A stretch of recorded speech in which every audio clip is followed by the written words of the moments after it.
Të martën në gjykatën themelore në Prizren u dha fjala përfundimtare e palëve në gjykimin kundër deputetes Duda Balje, që akuzohet për mos raportim ose raportim të rrem të pasurisë, të ardhurave, dhuratave, dobisë tjerë materiale ose detyrimeve financiare.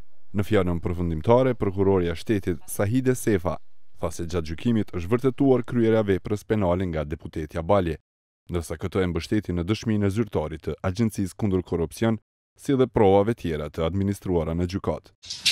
I propozoj gjykatës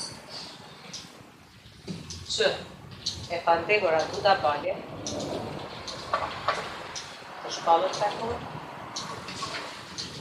të dënohet sipas ligjit, të rresht gjykata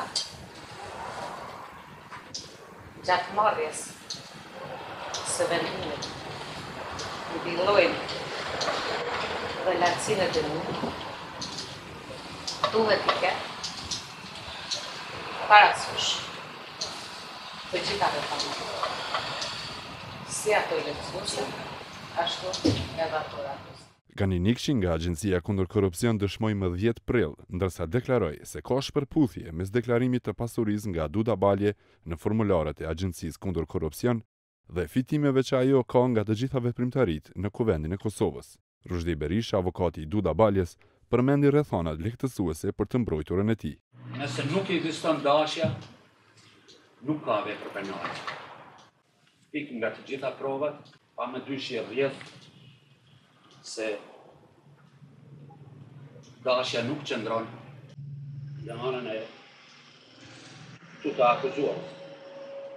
Nga e cila arsye edhe i vetmi propozim i mbrojtjes është që gjykata të merret gjykim lirues. E akuzuara Duda Balje në fund u pajtua me fjalën përfundimtare të mbrojtjes së saj.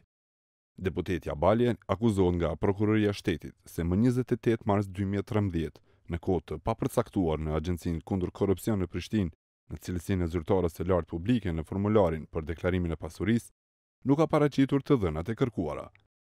Duda Balje ka paraqitur vetëm pagën bazë si deputete në shumën prej 17.856 eurove, ndërsa në bazë të dhënave të Kuvendit të Kosovës është konstatuar se të hyrat vjetore nga Kuvendi për këtë deputete janë 24.327,19 euro.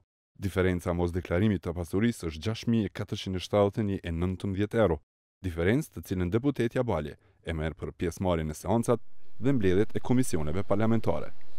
Shpallja e aktgjykimit do të bëhet me 29 prill 2015.